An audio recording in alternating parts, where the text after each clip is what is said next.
तो देखिए, आकाश का कोई दो टुकड़ा नहीं है, यानी उसका कोई विभाजन नहीं है।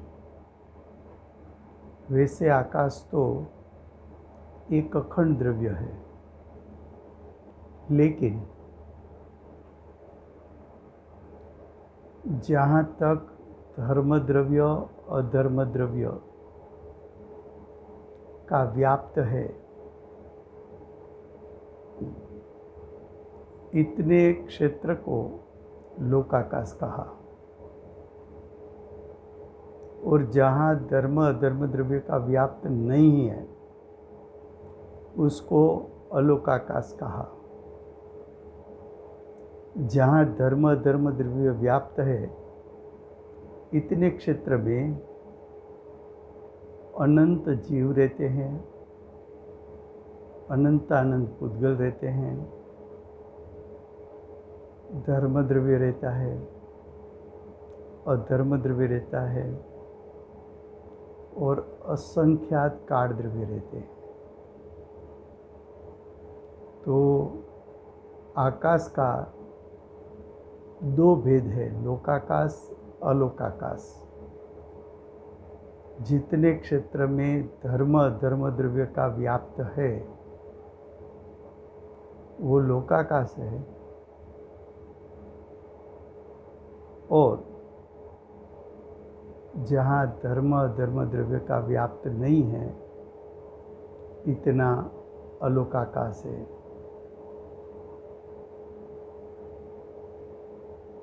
तो आकाश की परिभाषा में लोकाकाश किसको कहते हैं, अलोकाकाश किसको कहते हैं, ये बात अंदर समा जाती है। तो क्वेश्चन नंबर 15-16 हम पढ़ जाते हैं। देखो, लोकाकाश किसको कहते हैं, जिसमें जीवादिक सर्वद्रव्य होते हैं, उससे लोकाकाश कहते हैं। जहाँ तक जीव पुद्गल धर्म अधर्म और काल, यह 5 द्रव्य है, वहाँ तक के आकाश को लोकाकाश कहते हैं। अलोकाकाश किसको कहते हैं, लोकाकाश के बाहर जो अनंत आकाश है, उसको अलोकाकाश कहते हैं। अगर हम अखंड आकाश की बात करें, तो अखंड आकाश का क्षेत्र का विस्तार अंत रहित है, यानी अखंड आकाश का क्षेत्र अनंत है, जिसका कहीं अंत नहीं है। क्वेश्चन नंबर 17, लोकाकाश और अलोकाकाश, इन दोनों के रंग में क्या अंतर है, दोनों में कौन बड़े हैं।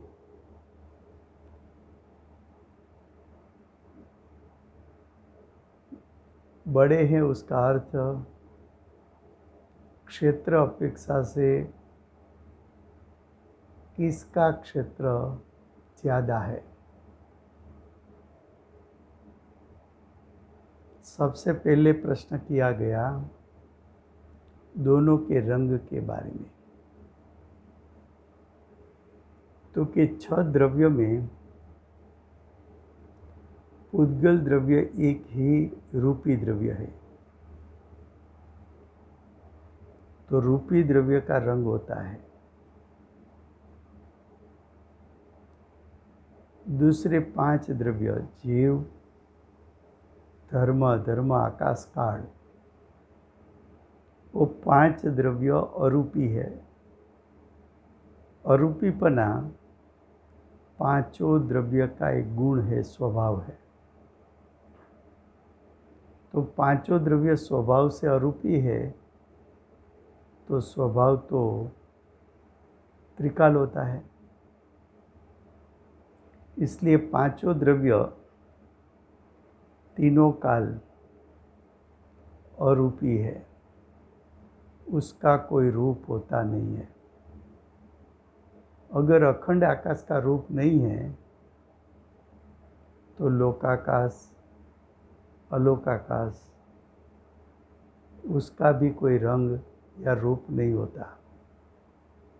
लोकाकाश भी अरूपी द्रव्य है, अलोकाकाश भी अरूपी द्रव्य है। तो ऐसा प्रश्न क्यों किया गया कि आकाश का रंग कैसा है? तो कि लौकिक में लौकिक जन जो आसमानी रंग का आकाश मानते हैं, वो तो पुद्गल है, वो वास्तव में आकाश द्रव्य नहीं है। अध्यात्म अपेक्षा से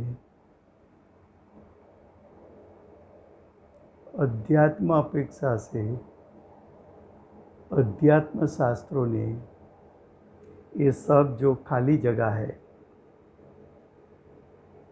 उसको आकाश कहा है। तो उसका उत्तर दिया, आकाश द्रव्य अरूपी होने से उसके रंग नहीं होता। आकाश एक अखंड द्रव्य है। जितने भाग में 6 द्रव्य का समूह है, इतने भाग को लोकाकाश कहते हैं। लोकाकाश का क्षेत्र छोटा है, लोकाकाश से अनंत गुणा अलोकाकाश है, इसलिए अलोकाकाश का क्षेत्र बड़ा है। क्वेश्चन नंबर 18,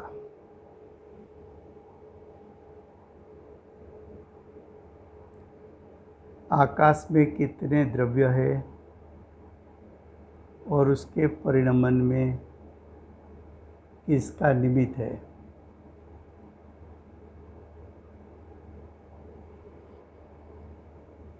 अलोकाकाश में कितने द्रव्य है, ऐसा प्रश्न किया है।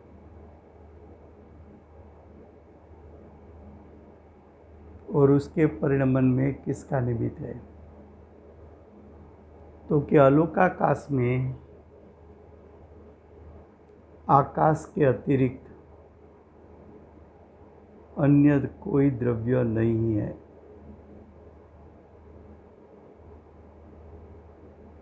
संपूर्ण आकाश द्रव्य के परिणमन में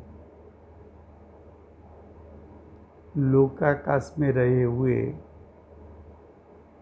विद्यमान काल द्रव्य निमित्त है।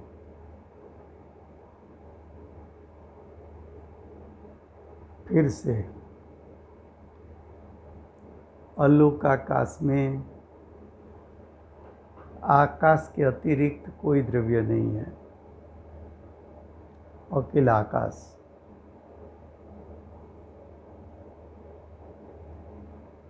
लोकाकाश, अलोकाकाश वैसे तो अखंड द्रव्य है। अखंड द्रव्य में लोकाकाश के क्षेत्र में काढ़ द्रव्य रहता है। ये काढ़ द्रव्य आकाश के परिणमन में निमित्त होता है। काल द्रव्य अब तक हमने समझाया नहीं है,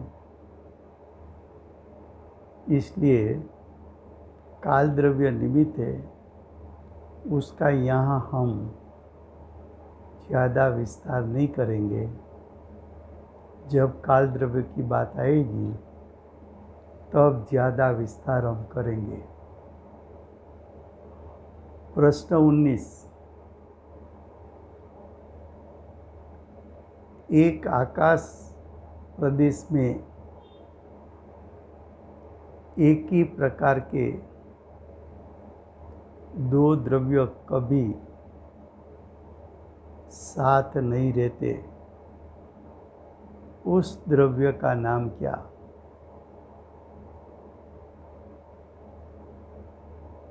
प्रश्न क्या किया है?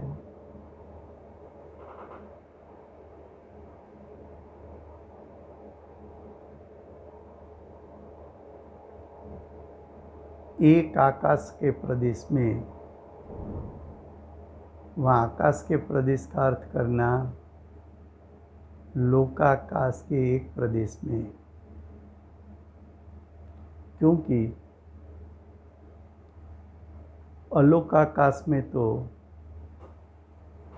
अलोकाकाश के अलावा और कोई द्रव्य होता नहीं है। तो जो कुछ अन्य द्रव्य है वो तो लोकाकाश में रहते हैं। अब प्रश्न ये है कि लोकाकाश के एक प्रदेश में दो समान जाति का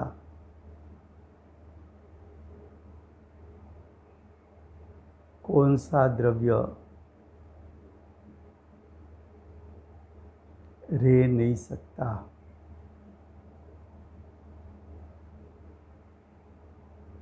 ये प्रश्न के उत्तर के पहले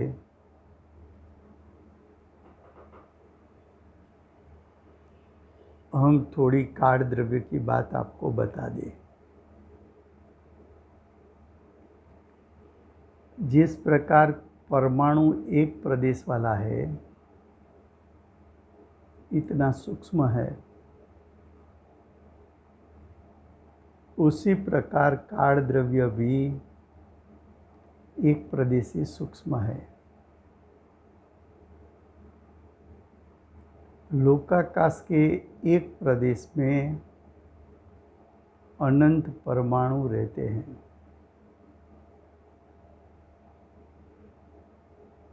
किसी को ऐसा प्रश्न हो सकता है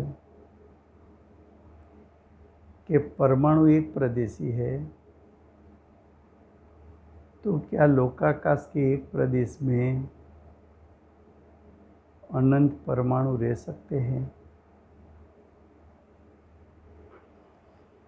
तो कि जो परमाणु है वो सूक्ष्मता धारण कर सकता है। जो परमाणु है वो